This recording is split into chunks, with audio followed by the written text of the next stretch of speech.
What's the backstory with Carlos Hardy? Yeah. Hello, and thank you for joining me. Welcome to What is the Backstory with me, Carlos Hardy. Thank you so much for joining me. I truly appreciate it. Let's talk. What is the backstory? The backstory is for readers, it's for writers, it's for people that love great stories. So I'm glad that you were able to click that link and join me. So take a couple of moments, subscribe. Okay, you subscribe. Let's talk about today's subject. In our writer's room, we're going to be talking about what if Donald Trump actually loses the election? What is he going to do? What is he going to say? What's going to happen in that Oval Office? So I wrote something very clever, I think, and very fun of what I think could potentially happen in our writer's room, and that's after I go over this story. So let's talk. Who is President Trump? President Trump is a person who honestly knows exactly what he wants, and he knows how to get it. For those of you that are out there who are going to be, anti-Trump, his rhetoric is purposeful, and you may not even like him, but you have to respect how he commands and demands responses from people. He demands this type of anarchy and chaos around the political spectrum. It's unfortunate, but that's just how it is right now, because it seems like no one knows how to muffle Donald Trump. And I'm gonna be honest with you, I'm gonna be personally honest with you, I can't really blame him for what he's doing and what he's done as far as to what we call democracy, or what we call our way of living in this pandemic. He has been very divisive. He has been very divisive in trying to cause this tension between people in America, and it's unfortunate that is, but it's what's happening now. But I want to pivot just a little bit from Donald Trump, just a little bit. My main problem with this whole presidential campaign that's happening now, it deals with one entity and one entity only, and that's cable news. Okay, so if you are an avid CNN, MSNBC, CBS, Huffington Post, whoever you watch online or through a digital format, through paper, whatever it is, I really blame them for the rise of Donald Trump. And this is my reasoning behind it. Now stick with me. This is my simple but at the same time effective reasoning behind this. Every time Donald Trump makes a comment, every time he tweets, every time he does anything that what the media consider newsworthy, they talk about it.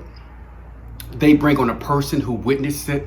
They bring in a reporter to give their analytical aspect about it. They bring in pundits who may or may not have been in the room, or who compares his offhanded comment to something that has happened a year ago, 2 years ago, presidents who have done it before, who may not have done it before. So the point I'm really wanting to make is that the cable news is the gasoline, okay? Whether you know it or not, cable news from CNN, MSNBC, CBS, Fox, these people, they're making millions of dollars on Donald Trump's back. Now, they're playing both sides. So at one turn, they're saying Donald Trump is horrible, he's bad, he's a tyrant. And on the other hand, they're speaking about him, they're talking about him, they're providing oxygen to this man by analyzing and strategizing on every single subject this man talks about or says. And it's annoying, and they're not understanding that they're keeping this anarchy, they're keeping this chaos alive when they talk about it, when they analyze about it, when they reference it through past presidents, when they reference it through congressmen. it's really not Donald Trump. Most of you guys think it's Donald Trump being the person that is leading this charge against democracy. It's not. It's the cable news networks. Watch them. We know that most cable news are leans left. We know that 100%. We know that cable news leans far to the left, and we know. Let's be honest. The only conservative news outlets that we have that leans to the right is Fox News, and you have a couple newspapers that lean to the right as well that are conservative. But for the most part, most of our cable news in the United States are left-leaning networks, and that's fine. But at the same time, I think they're feeding the American people the wrong thing, okay? Again, overanalyzing what this man is saying is giving him oxygen. Overly strategizing on what he may or may not do based on something he said in a press conference is just awful, and it's wrong, and it causes panic, and it causes division. And I just wish America would wake up and understand when President Trump actually says fake news, like he is onto something there.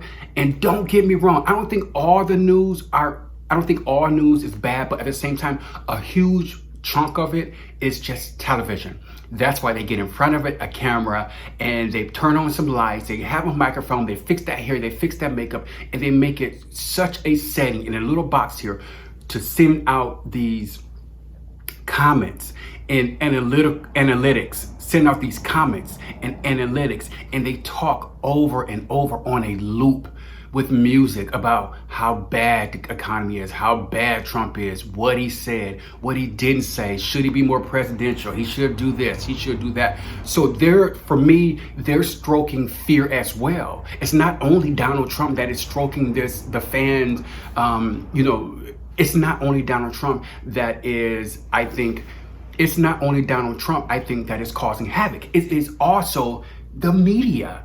Rachel Maddow, Don Lemon, Joy Reid, like all these people, and I think they're good journalists. I really do. But they're playing politics. It's all a game. It's all politics. These people, to me, don't care who wins or who loses. I'm gonna be honest with you, because they're still gonna be in their job. They're just the referee, okay? And they're telling you, who are not a part of the 1%, that, hey, this is how you should think, this is how you should vote, this is how you should be strategic, this is how you should find a job. Like, they're telling you all this stuff. And as they're telling you this, partially some of it is informational, some of it is educational, that you can learn from, and you can look at it and be able to analyze it. But the majority of it is what I call fluff, and it scares people. It gives people this emotional panic, and it shouldn't be that way. And they do it so perfectly with the colors they use, as far as the way it looks, from the sound to the music they play, to the clothes they wear, to the hair, the makeup. All of it comes together to create what we call a show. There's always a show going on. And if you ever notice, and I want you really to pay attention to this, okay? It's always the 1% that are talking about jobs and Obamacare and the economy and legislation. It's always the 1% on these shows. There's never anyone in the 2%. It's never anyone that is not in the 1%. Everybody that is talking to you or talking at you are millionaires. They're all millionaires. So they all have a stake in this. So they're all millionaires. So that means they all have a stake in Donald Trump winning or losing. Either way, it's not going to matter, because like flies to light, or like a moth to light, you're going to be attracted to that sensationalized story that they're gonna put on. Look at some of the headings that they write, and on whether it's YouTube, whether it's their television shows, their cable news shows, or whatever, or even the headlines in the newspapers. There's always some type of what we call hook and sinker or click and bait, and it's unfortunate that that's the way it is. But I really want, in this What's the Backstory show, I just really want people to understand that cable news has an invested interest in Trump losing or winning. It's not all about, I know they're left leaning, but if he wins, oh my God, do you know how much money they're going to make, the cable news?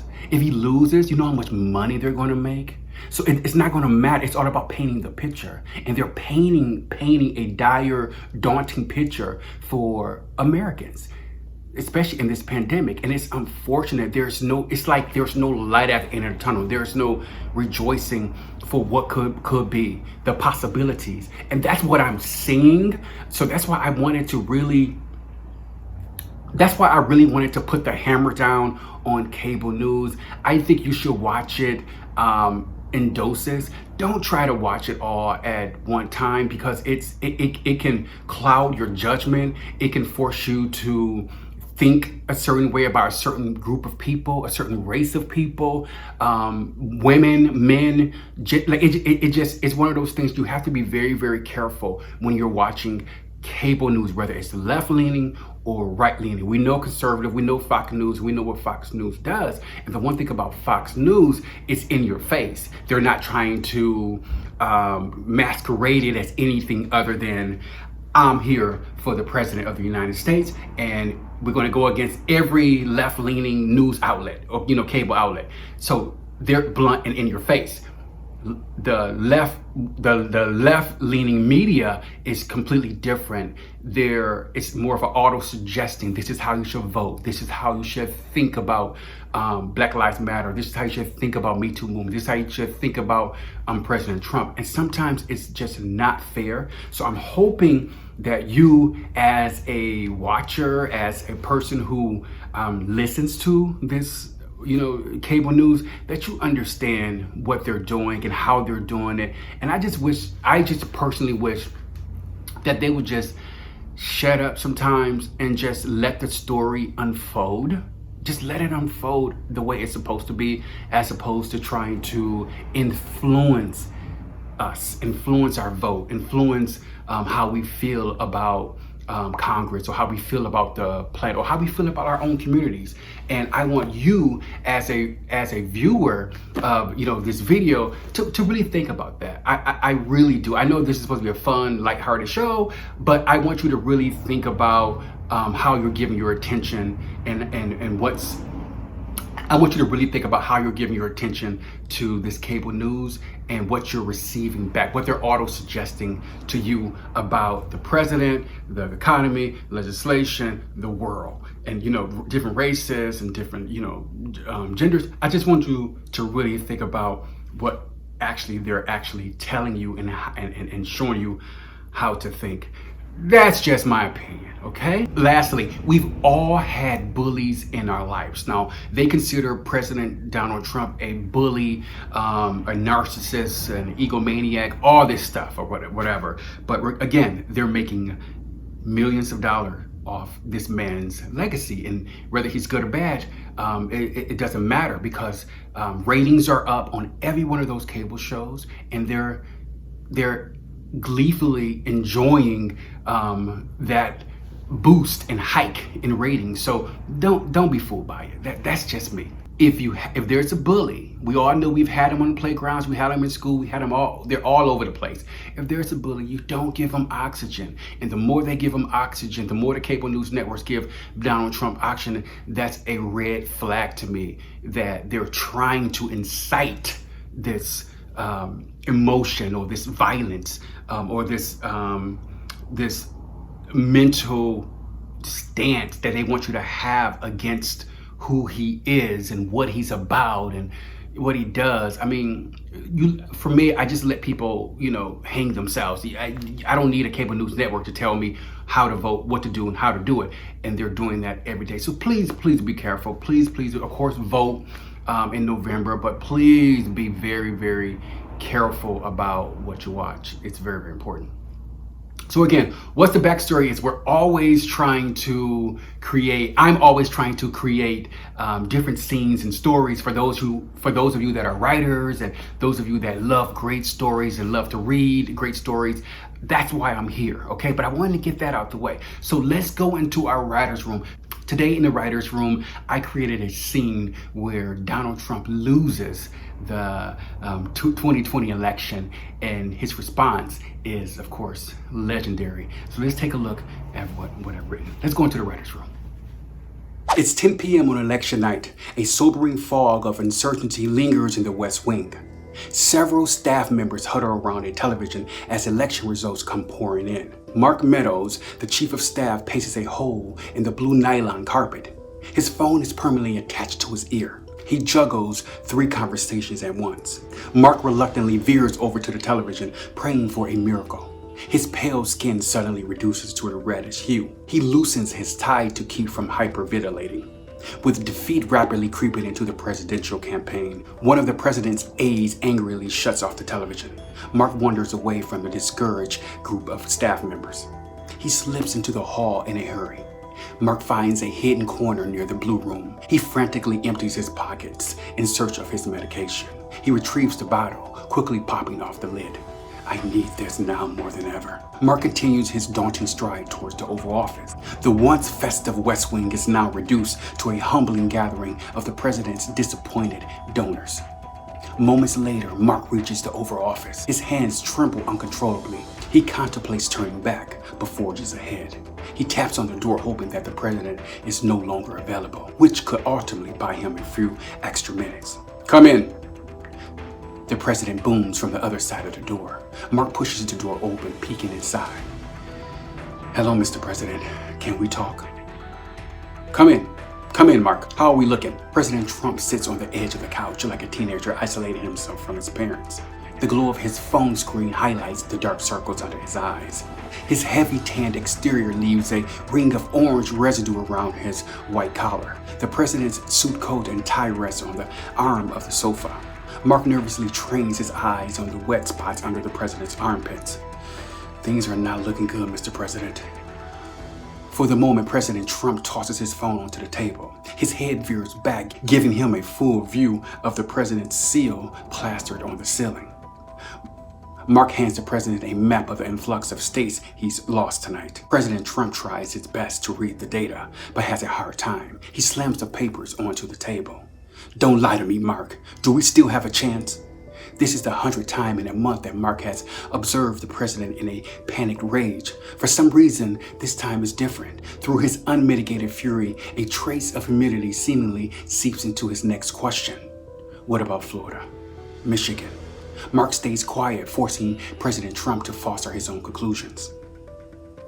Can we sign an executive order stopping the certification of the election? Mr. President, it doesn't work that way. President Trump snaps, tearing himself from the plush sofa.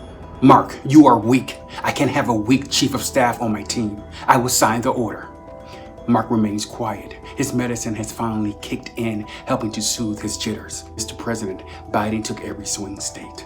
Liar, yells President Trump, banking his fist into the resolute desk. There is an abrupt banging at the door.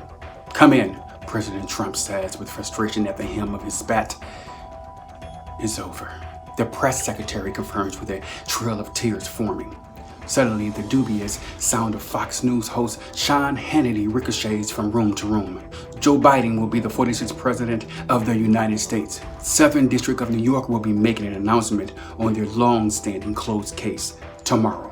President Trump mopes over to his desk. He sits. The press secretary and chief of staff keeps a safe distance. It's over. I'll spend the rest of my life in prison.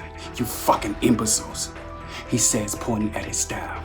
But Mr. President, shut up. I may lose the election, but President Trump glares out into the rose garden. His plump fingers thump on the desk as his mind probes for a way out. In his 4 years as president, the 6'4" politician has never been anchored in such a precarious situation. The president lifts his phone to his ear. He never takes his eye from a hovering hummingbird outside his window. Bring me the football now. The president's press secretary and chief of staff slowly turn to each other, hoping for the best, but contemplating the worst. They take a measured step towards the president's desk. What are you going to do? The press secretary asks reluctantly. President Trump leans back into his chair. His eyes are bloodshot from not sleeping. A few strands of his hair dangle aimlessly over his face. Beads of sweat pour down his temples. It's apparent he's made his decision. The military aide marches into the Oval Office with the nuclear codes. Yes, Mr. President? Chief of Staff Mark Mellows leans over the president's desk. He pleads his case. Mr. President, you can't do this. Sure I can. The Constitution says I can do whatever to protect this nation. President Trump lifts from his chair. He rolls his shirt sleeves to his elbows. The do-nothing Democrats will pay. They did this, not I. Ready the codes. The military aide turns to both staff members in the room, his eyes silently pleading for them to help. What's our target, Mr. President? He asks regretfully. Something takes over President Trump. This is the most steady he's been since taking office. His chest pokes out. He pushes his graying locks behind his ear. His tone hardens. A look of triumph submits across his face. Target, New York.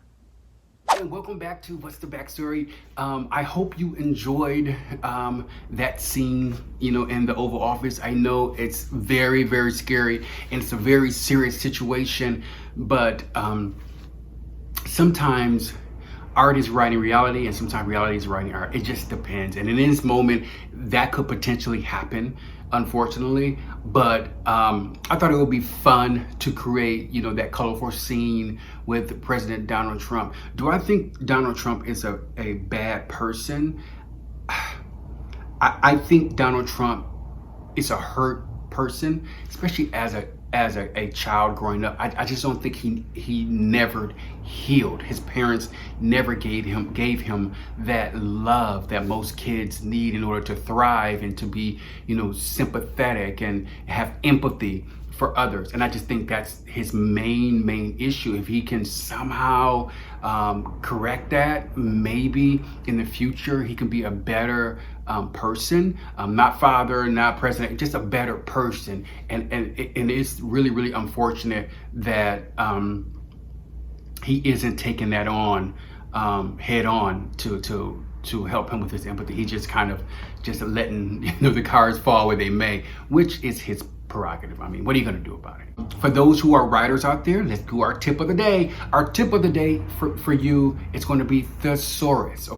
If I'm like in the thesaurus and I'm looking for a word for conservative, because I want to replace conservative in my sentencing or in my, phrasing in my book or my script, I look for a word that's, as equal as, maybe it could be more powerful, it could be less powerful, but you're looking for certain words and you'll know it when you find it. It's all about going in and choosing a plethora of words and just kind of mixing and matching and seeing what works best for the sentencing or the framing of that sentence. So I encourage you, as the tip of the day, to please have a thesaurus on hand. I also use something called Word Hippo. Wordhippo.com. It helps you, it's sort of like a thesaurus, but it also helps you to create these amazing sentences, or it helps you to create these specific words for that specific sentence that you're utilizing. If you're a writer, use a thesaurus. Thank you guys so much for joining me. I appreciate it. Remember, subscribe. I'll continue writing great stories. I'll continue talking about